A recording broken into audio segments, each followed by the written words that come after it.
সম্মানিত প্রিয় উপস্থিত, আমরা আজকে উপস্থিত হয়েছি একদম জিলহজ মাসের সেই শেষ দশকের শেষ প্রান্তে। এখানে আমরা 10ই জিলহজের যে কুরবানির পশু, আমরা গবাদি পশু ক্রয় করে আল্লাহর রাস্তায় কুরবানি করি।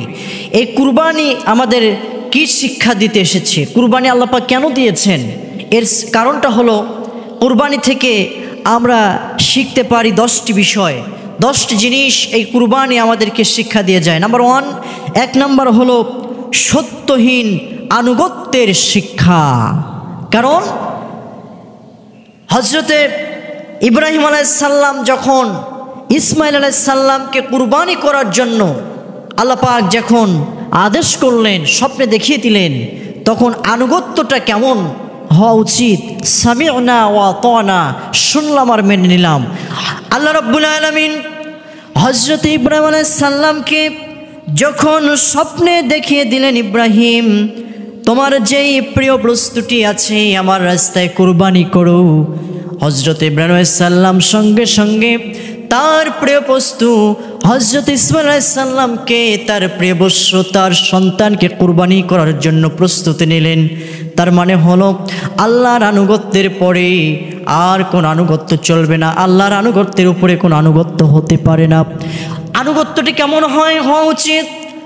কুরবানি তো আমাদের শিক্ষা দিতে এসেছে সত্যহীন আনুগত্যের শিক্ষা। নাম্বার 1, ইব্রাহিম আলাইহিসসালাম কেমন আনুগত্য করেছিল এই সন্তান সন্ততি এবং পৃথিবীতে আল্লাহ পাক যা কিছু দিয়েছে আমাদের পরীক্ষা স্বরূপ।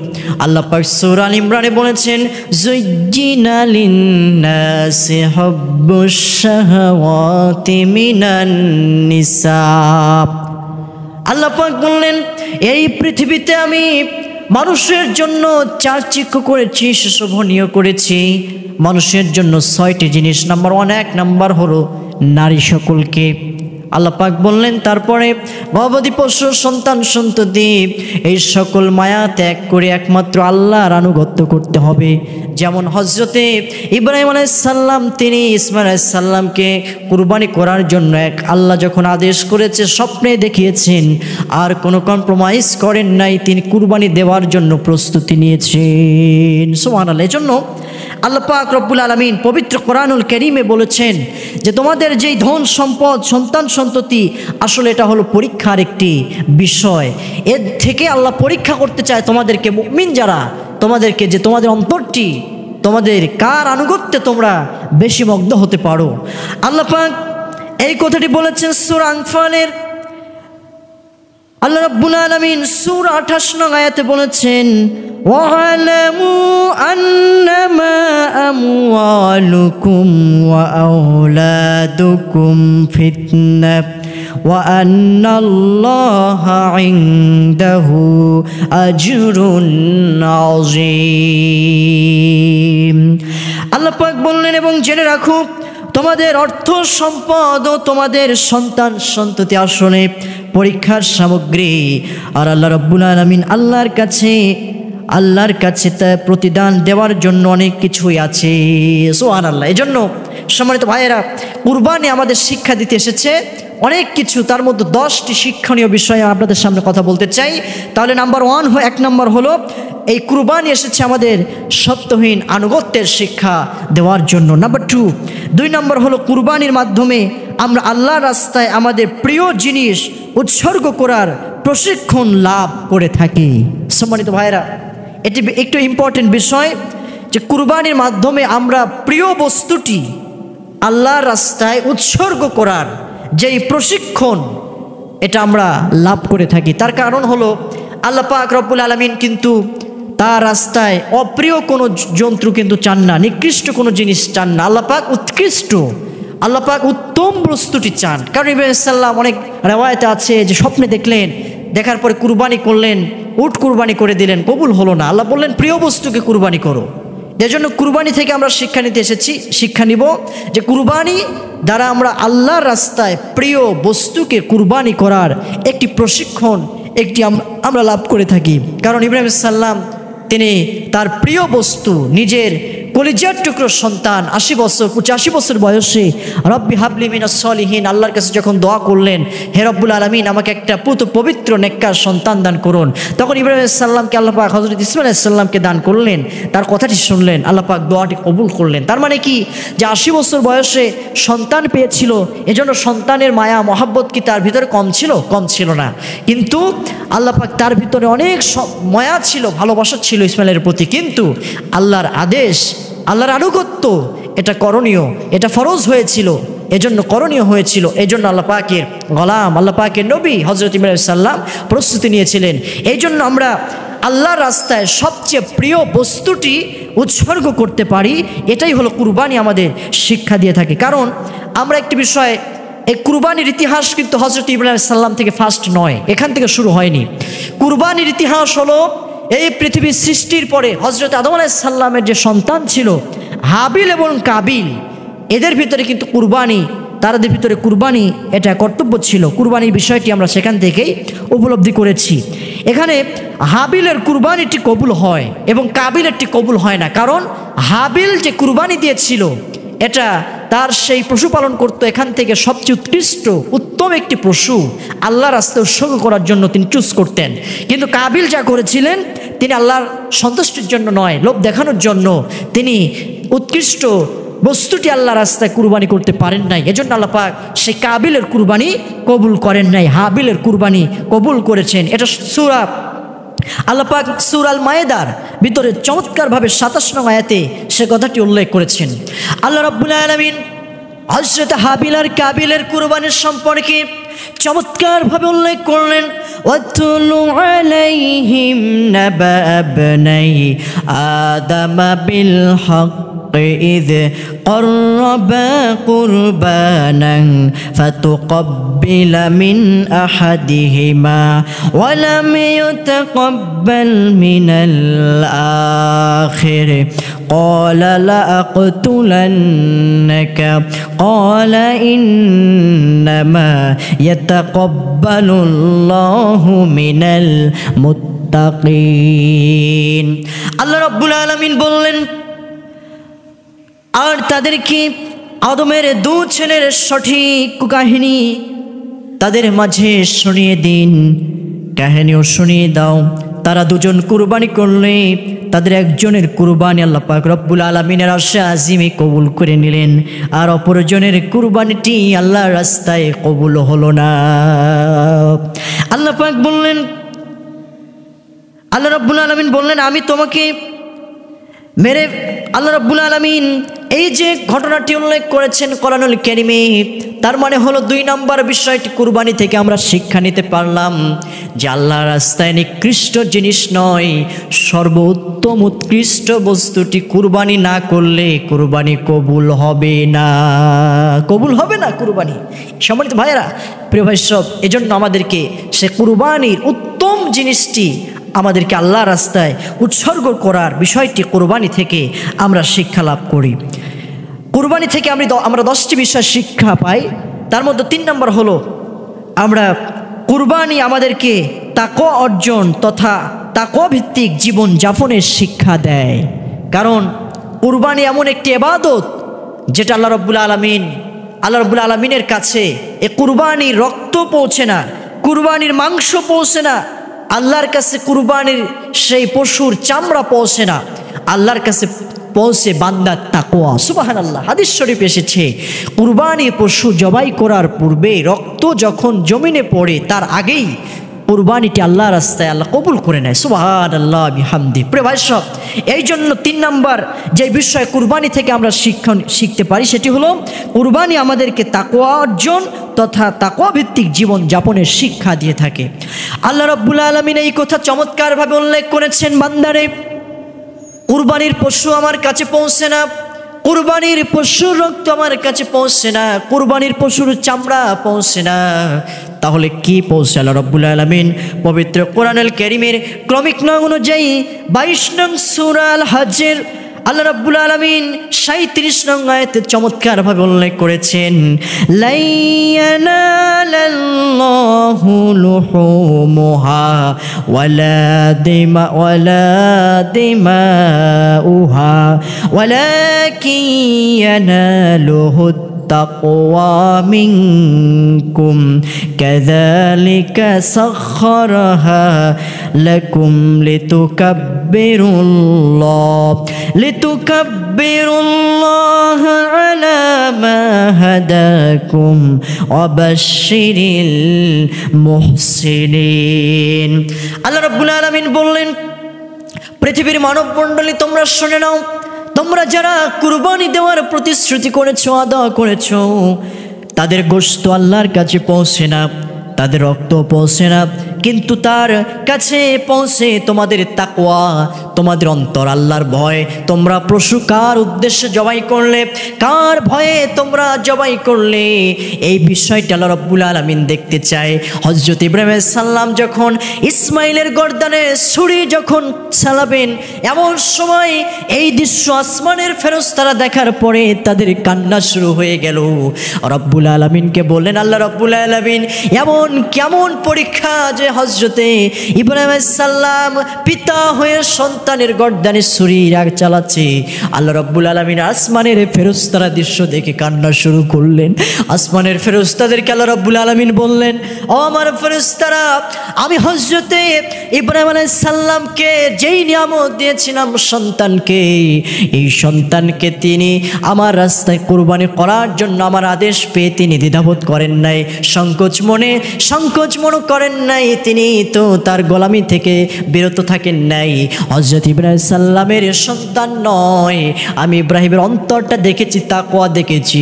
আমার কাছে তো কুরবানির গোশত পৌঁছে না, মাংস পৌঁছে না, রক্ত পৌঁছে না, আমার কাছে পৌঁছে হলো বান্দার অন্তর, বান্দার তাকওয়া।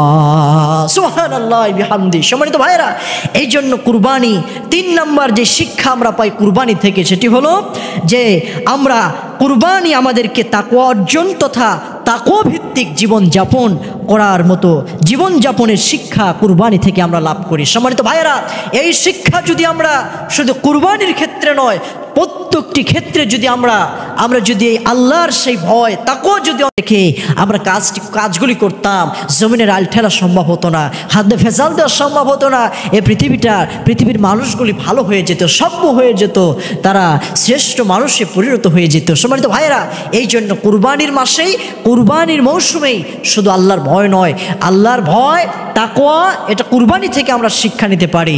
এজন্য আমরা 12টি মাস সেই আল্লাহর ভয় আমরা তথা তাকওয়া ভিত্তিক জীবনযাপনের চেষ্টা করব, চলব ইনশাআল্লাহ। নাম্বার 4, কুরবানি থেকে আমরা যে 10টি শিক্ষা পাই সেটি হলো নাম্বার 4, 4 নম্বর হলো কুরবানি আমাদেরকে সবরের শিক্ষা দেয়। সুবহানাল্লাহ বিহামদি। কারণ হযরতে ইব্রাহিম আলাইহিস সালাম যখন তার সন্তানকে নিজের সন্তানের গলায় ছুরি চালাচ্ছেন, তখন তার ভিতরে কেমন সবর ছিল, কেমন ধৈর্য ছিল, আল্লাহ পাক রব্বুল আলামিন তার ধৈর্যকে কবুল করে নিয়েছেন। এই জন্য হযরতে ইব্রাহিম আলাইহিস সালামের জীবনী থেকে আমরা শিক্ষা নিতে চাই, কুরবানি থেকে শিক্ষা নিতে চাই যে কুরবানি আমাদেরকে ধৈর্যের একটি শিক্ষা দিয়ে যায়। ধৈর্যটা কেমন ছিল? হযরত ইসমাইল আলাইহিস সালামকে যখন শয়তান বলল যে, ও ইসমাইল, তোমাকে তো এই যে তোমার পিতা নিয়ে যাচ্ছে তোমাকে কুরবানি করার জন্য, তোমাকে গর্দান কেটে ফেলবে, তুমি মারা যাবে, তখন ইসমাইল আলাইহিস সালাম সেই শয়তানকে পাথর নিক্ষেপ করে বললেন, বিতাড়িত হ শয়তান, তুমি আমাকে অসহসা দিও না, আমি চলছি আল্লাহর রাস্তায়। সুবহানাল্লাহ বিহামদি। সম্মানিত ভাইয়েরা, কতটা ধৈর্য তাদের ভিতরে ছিল, কতটা সবর ছিল। হযরতে হাজেরা আলাইহিস সালামকে শয়তান বললেন, হাজেরা, তোমার যেই স্বামী কতদিন তোমাকে বনবাস দিল, এই মক্কার সেই মরুর প্রান্তরে রেখে গেল, গাড়ি নাই, বাড়ি নাই, পানির কোনো প্রশ্রবণ নেই, খাদ্যের ব্যবস্থা নেই, তোমাদেরকে রেখে গেল, সুতরাং এখন এসে তোমার স্বামী তোমার সন্তানকে নিয়ে যাচ্ছে, তিনি তাকে কতল করে ফেলবে, জবাই করবে, তুমি তাকে বাঁচাও, তোমার আল্লাহ তোমাকে আদেশ করেছে, তোমার আল্লাহ হযরত ইব্রাহিম সাল্লামকে আদেশ করেছেন। তখন হাজেরা আলাইহিস সালাম বুঝতে পারলেন শয়তান যেহেতু বলছে তোমার আল্লাহ মানে আমার আল্লাহ, তার মানে তার আল্লাহ নয়, এটা শয়তানের একটা অসওয়াসা। এই জন্য হজরতে হাজর আলাইহিস সালাম তিনি শয়তানের কথা শুনলেন না। এজন্য কতটুকুন সবর ধৈর্য তাদের ভিতরে ছিল। এজন্য কুরবানি থেকে আমরা শিক্ষা নিব যে এই কুরবানি আমাদেরকে সবরের শিক্ষা দেয়। সম্মানিত ভাইয়েরা, এর থেকে আমাদের শিক্ষা নিতে হবে। কুরবানি আমাদেরকে কিসের শিক্ষা দেয়?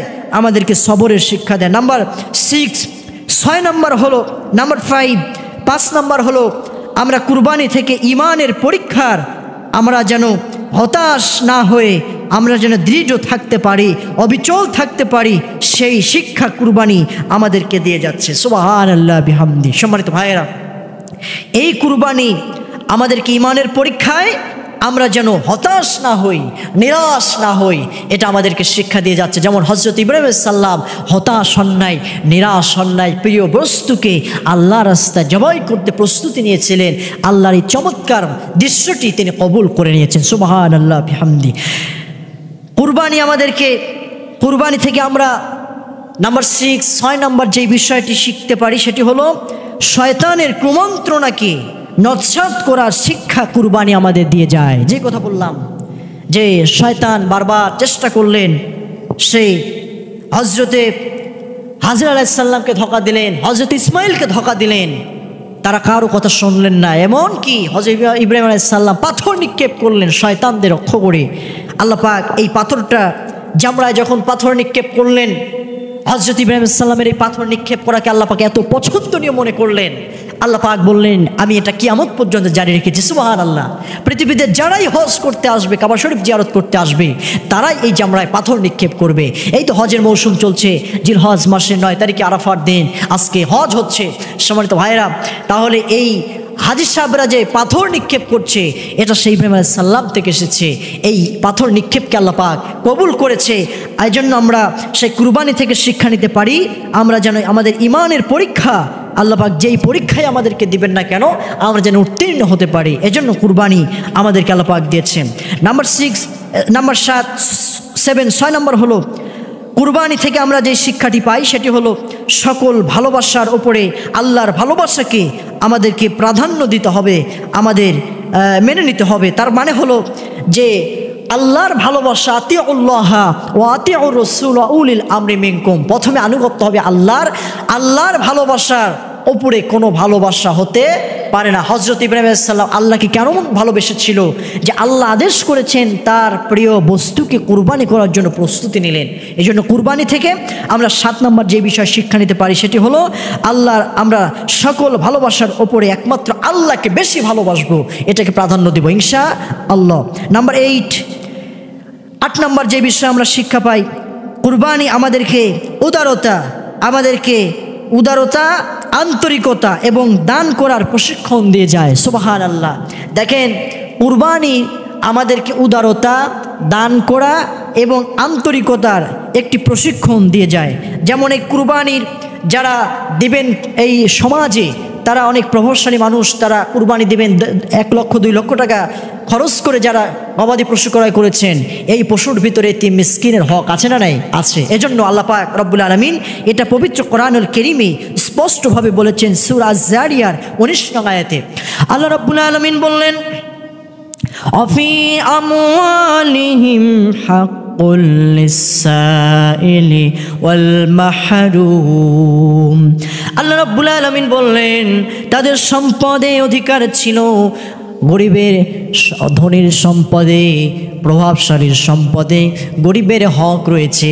তার মানে আল্লাহ পাক বললেন, পৃথিবীর মানুষরা তোমরা শুনে নাও, তোমরা যেই কুরবানিটা দিবে, তোমাদের সেই সমাজে যারা এতিম মিসকিন আছে, গরিব অসহায় মানুষ আছে, তোমাদের এই কুরবানি পশুর ভিতরে তাদের হক রয়েছে। এটা কে বলেছেন? আল্লাহ পাক রব্বুল আলামিন বলেছেন। এজন্য আমরা উদার হব, আমরা দান করব। আমাদের সমাজের জাকাতের অর্থনৈতিক ব্যবস্থা যদি চালু থাকতো, তাহলে আমার দেশের রেল স্টেশনে, রাস্তার পাড়ে, বস্তিতে আর কোনো মানুষ অসহায় হয়ে কাতরাতো না, আর কোনো মানুষ অসহায় জীবনযাপন করতো না। তারাও পেত খাদ্যের অধিকার, বস্ত্রের অধিকার, শিক্ষার অধিকার, চিকিৎসার অধিকার, তারা মৌলিক অধিকারগুলি পেয়ে যেত। সম্মানিত ভাইরা, এজন্য আমরা প্রতিশ্রুতি আমরা চিন্তা করব যে এই কুরবানি থেকে আমরা সেই উদারতা এবং আন্তরিকতা এবং দান করার একটি প্রশিক্ষণ আমরা লাভ করে থাকি। এজন্য আমরা বেশি বেশি দান করবো ইনশাআল্লাহ। 9 নম্বর আমরা যে বিষয়ে কুরবানি থেকে পাই সেটি হলো যে কুরবানি আমাদের আল্লাহ রাস্তায় জীবন উৎসর্গ করার শিক্ষা দিয়ে যায়। কুরবানি আমাদেরকে আল্লাহর রাস্তায় জীবনটা উৎসর্গ করার শিক্ষা দিয়ে যায়। সম্মানিত ভাইরা, কুল ইন্না সলাতি ওয়া নুসুকি ওয়া মাহইয়ায়া ওয়া মামাতি লিল্লাহি রাব্বিল আলামিন। নবী, আপনি বলুন, নিশ্চয়ই আমার নামাজ, আমার কুরবানি, আমার জীবন ও আমার মরণ বিশ্বের প্রতিপালক একমাত্র কার জন্য? আল্লাহর জন্য। সম্মানিত ভাইরা, এজন্য কুরবানি আমাদেরকে 9 নম্বর যেই শিক্ষা আমরা পাই কুরবানি থেকে, সেটি হলো কুরবানি আমাদের আল্লাহর রাস্তায় জীবন উৎসর্গ করার শিক্ষা দিয়ে যায়। যেমন হযরত ইব্রাহিম আলাইহিস সালাম ইসমাঈল আলাইহিস সালামকে গর্দানে ছুরি চালাতে দ্বিধাবোধ করলেন না, তার মানে আল্লাহর রাস্তায় জীবনটা উৎসর্গ করার শিক্ষা আমরা লাভ করি। এজন্য পৃথিবীতে ইসলামের বিজয় হয়েছে রক্তের উপরে, তরবারির উপরে। হযরত খুবাইব, খাব্বাব, হযরত বেলাল তারা জীবন দিয়েছে, তারা শহীদ হয়েছে, তারা নির্যাতিত হয়েছে, এর উপরে ইসলাম প্রতিষ্ঠিত হয়েছে। সম্মানিত ভাইয়েরা, এই জন্য কুরবানি থেকে আমাদের শিক্ষা হলো কুরবানি আমাদেরকে আল্লাহর রাস্তায় জীবনটা উৎসর্গ করার শিক্ষা দিয়ে যায়। নাম্বার 10 নম্বর সর্বশেষ যেই বিষয়টি কুরবানি থেকে আমরা শিক্ষা লাভ করি সেটি হলো কুরবানি আমাদের পশু জবাইয়ের পাশাপাশি মনের পশুত্বকেও জবাই করার শিক্ষা দিয়ে যায়। সুবহানাল্লাহ। সম্মানিত ভাইরা, কি চমৎকার কথা! কুরবানি শুধু দিচ্ছেন, আপনার পশুই জবাই করছেন না, এই পশুর সঙ্গে যেন আপনার মনের হিংসা, বিদ্বেষ, অহংকার, কলহ, যত রকমের পশুত্ব আছে, আপনার এই কুরবানি আমাদের পশু জবাইয়ের পাশাপাশি মনের যেই পশুত্ব আছে এটাকেও জবাই করার শিক্ষা দিয়ে যায়। সম্মানিত ভাইয়েরা, তাহলে এই হিংসা, বিদ্বেষ, কলহ যদি আমরা দূর করতাম আমাদের অন্তর থেকে, তাহলে আমাদের সমাজের মানুষরা আজকে মিলেমিশে বসবাস করতে পারতাম। আজকে সমাজটি ভালো হয়ে যেত, থাকতো না কোনো মার্ডার, কোনো হাইজ্যাকার, কোনো টেন্ডারবাজি, কোনো চাঁদাবাজি, এমনকি কোনো খুন ধর্ষণ আমার দেশে থাকতো না। সম্মানিত ভাইরা, এই জন্য কুরবানি থেকে আমরা 10টি বিষয় শিক্ষা নিতে পারি। শুধু মাংস খাওয়া নয়, শুধু আনন্দ উল্লাস নয়, আমরা কুরবানি থেকে, এই কুরবানির মাসটি আল্লাহ দিয়েছেন, কুরবানির মৌসুম দিয়েছেন, এই কুরবানি থেকে আমাদের শিক্ষা নিতে হবে। কুরবানি থেকে আমরা 10টি শিক্ষণীয় বিষয়, সেটি হলো, আমি একটিবার রিপিট করছি আপনাদের জন্য। 1 নম্বর হলো সত্যহীন আনুগত্যের শিক্ষা দিয়ে যায় কুরবানি। নাম্বার 2 নম্বর, কুরবানির মাধ্যমে আমরা আল্লাহর রাস্তায় আমাদের প্রিয় জিনিসটি উৎসর্গ করার শিক্ষা লাভ করে থাকি। নাম্বার 3 নম্বর হলো আমরা কুরবানি আমাদেরকে তাকওয়া অর্জন তথা তাকওয়া ভিত্তিক জীবন যাপনের শিক্ষা দিয়ে যায়। নাম্বার 4, কুরবানি আমাদেরকে সবরের শিক্ষা দিয়ে যায়। নাম্বার 5, কুরবানি আমাদের ইমানের পরীক্ষায় আমরা যেন হতাশ না হয়ে দৃঢ় থাকতে পারি, অবিচল থাকতে পারি, সেই শিক্ষা কুরবানি আমাদেরকে দিয়ে যায়। নাম্বার 6 নম্বর হলো শয়তানের কুমন্ত্রণাকে নস্যাৎ করার শিক্ষা আমরা কুরবানি থেকে পাই। নাম্বার 7 নম্বর হলো সকল ভালোবাসা ওপরে আল্লাহর ভালোবাসাকে প্রাধান্য দিতে পারি, প্রাধান্য দেওয়া, এটা কুরবানি আমাদের শিক্ষা দিয়ে যায়। নাম্বার 8, কুরবানি আমাদেরকে উদারতা, আন্তরিকতা এবং দান করার প্রশিক্ষণ দিয়ে যায়। নাম্বার 9 নম্বর হলো কুরবানি থেকে আমরা যেই বিষয় শিখতে পারি, 9 নম্বর হলো কুরবানি আমাদেরকে আমাদের আল্লাহর রাস্তায় জীবন উৎসর্গ করার শিক্ষা দিয়ে যায়। এবং সর্বশেষ যেই বিষয় আমরা শিক্ষা নিতে পারি সেটি হলো নাম্বার 10, কুরবানি আমাদের পশু জবাইয়ের পাশাপাশি মনের পশুত্বকেও জবাই করার শিক্ষা কুরবানি আমাদেরকে শিক্ষা দিয়ে যায়। সম্মানিত ভাইয়েরা, এজন্য আমরা অবশ্যই চেষ্টা করব এই 10টি বিষয় কুরবানি থেকে শিক্ষা নিয়ে আমরা বাকি বাকি মাস আমরা জীবনযাপন করব। তাহলেই কুরবানির পশুর রক্ত জমিনে পড়ার পূর্বেই কুরবানি আল্লাহর রাস্তায় যিনি কবুল করে নেবেন তিনি আল্লাহ পাক রব্বুল আলামিন। আল্লাহ যেন আমাদের এই বিষয়গুলি সহজ করে দেয়, এই 10টি বিষয় যেন অন্তরে রেখে শিক্ষা নিয়ে আমরা যেন কুরবানি দিতে পারি। আমরা সকলে বলি আল্লাহুম্মা আমিন।